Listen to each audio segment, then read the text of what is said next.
மென்பொருள் நிறுவனத்தில் பணியாற்றி வரும் இளைஞர்கள் பாரம்பரியத்தை மீட்டெடுப்பதற்காக வார இறுதி நாட்களில் வித்தியாசமான முறையில் கழித்து வருகின்றனர். இது பற்றி ஒரு செய்தி தொகுப்பை பார்க்கலாம். சென்னை ராஜீவ்காந்தி சாலையில் அமைந்துள்ள தனியார் மென்பொருள் நிறுவனத்தில் பணியாற்றி வரும் பாலாஜி, அப்துல், புஷ்பராஜ் ஆகிய 3 இளைஞர்களும் வார இறுதி நாட்களை கழிப்பதற்காக இரவு விடுதிகளுக்கோ கிரிக்கெட் கால்பந்து விளையாடுவதற்கோ செல்வதில்லை. ஆனால் அவர்கள் இன்றைய தலைமுறையினருக்கு சவாலாக விளங்கும் விவசாயத்தை செய்து வருகின்றனர். இதற்காக ஆந்திர மாநிலம் சின்னப்பட்ட கிராமத்தில் உள்ள தங்களின் உறவினர் நிலத்தை குத்தகை எடுத்து இயற்கை வழியிலான விவசாயத்தை மேற்கொண்டு வருகின்றனர். இந்த இளைஞர்களின் ஆர்வத்தை ஊக்குவிக்கும் ஆந்திர அரசு சோலார் மின் இணைப்பை 80% அளவிற்கு மானியத்துடன் வழங்கியிருப்பதாக கூறுகிறார் அப்துல்லா. ஆக்சுவலாக இது ரியலாக நாங்கள் காஸ்ட்டு போட்டு வாங்கணுன்னா அது ரொம்ப காஸ்ட் ஆகுது. மோர் தென் 5 lakhs அப்படி கிட்ட ஆகுது.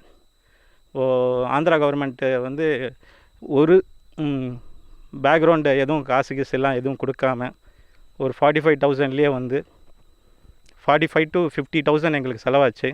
எல்லாம் டிரான்ஸ்போர்ட் எல்லாத்தையும் சேர்த்து 50,000லேயே எங்களுக்கு சோலார் எங்களுக்கு அடிச்சிருக்கு. இப்போது விவசாயம் என்றதும் குடைப்பிடித்துக் கொண்டு மேற்பார்வையாளர் பணியை செய்துவிடலாம் என்று நினைத்ததாகவும் ஆரம்பத்தில் காரில் வந்த தங்களை பார்த்து அப்பகுதி மக்கள் சிரித்ததாக தெரிவிக்கின்றனர் இந்த இளைஞர்கள்.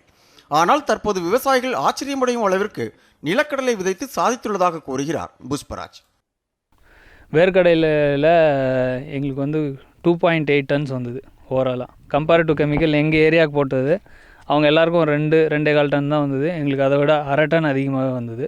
ஸோ அதில் நல்ல லாபமும் பார்த்தோம். முதல் வாட்டி பண்ணி யாருமே லாபம் எடுத்ததில்லை. எங்கள் சர்க்கிளில் பேசினதில் நிறைய பேர் சொன்னாங்க, முதல் வாட்டியே லாபம் எடுத்தீங்களா அப்படின்னு ஆச்சரியமாக கேட்டாங்க. நாங்கள் முதல் வாட்டியே லாபம் பண்ணோம். என்னென்னு கேட்டிங்கன்னா ஃபார்மர்ஸ் எதில் மிஸ்ரபுளாக ஃபெயில் ஆகிறாங்கன்னு பார்த்தீங்கன்னா மார்க்கெட்டிங்கில் தான். நிலக்கடலை அறுவடைக்காக காத்திருப்பதாக கூறும் பாலாஜி, அழிந்து வரும் இயற்கை விவசாயத்துக்காக இளைஞர்கள் முன்வர வேண்டும் என்றும் தெரிவிக்கிறார். இது எல்லா இளைஞர்களும் தெரிஞ்சுக்கணும். யங்ஸ்டர்ஸு இப்போ இருக்கவங்க படித்தவங்க, அதனால தான் எங்களை மாதிரி ஐடியில் வேலை செய்கிறவங்கலாம் பண்ணுறாங்க. எங்களை மாதிரி நிறைய பேர் பண்ணுறாங்க. நாங்கள் 2-3 பேருன்றது ரொம்ப கம்மியான பாப்புலேஷனு. எங்களை மாதிரி நிறைய பேர் இருக்காங்க, நிறைய குரூப்ஸ் இருக்காங்க. ஆனால் அது பத்தாது. இருக்கிற விவசாயி பண்ணாங்கன்னா இது இன்னும் நல்லா பண்ணலாம். விவசாயி ஆரோக்கியமாக இருக்க முடியும். இது பண்ணாதான் விவசாயி ஆரோக்கியமாக இருந்தால் நாடு ஆரோக்கியமாக இருக்கும்.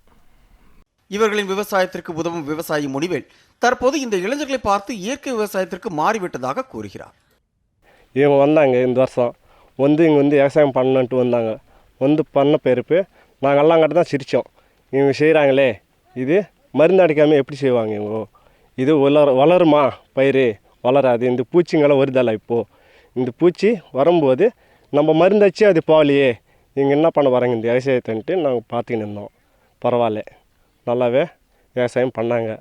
இயற்கை முறையில் மாட்டு கோமியம், மஞ்சள், கற்பூரம் என மிக எளிய வகையிலான இயற்கை உரங்களை பயன்படுத்தி விவசாயம் செய்து அதில் வெற்றியும் கண்டுள்ளனர் இந்த இளைஞர்கள். நீர் சேமிப்பு, மின்சாரம் சேமிப்பு, முக்கியமாக இயற்கை வழியிலான ஒரு வேளாண்மை, இதை தான் இந்த இளைஞர்கள் பின்பற்றியிருக்கிறார்கள்.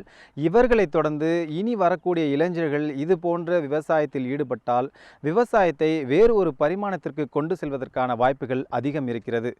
ஒளிப்பதிவாளர் ஷாய் சரத்துடன் பாலாஜி, நியூஸ் 7 தமிழ் செய்திகளுக்காக ஆந்திராவிலிருந்து.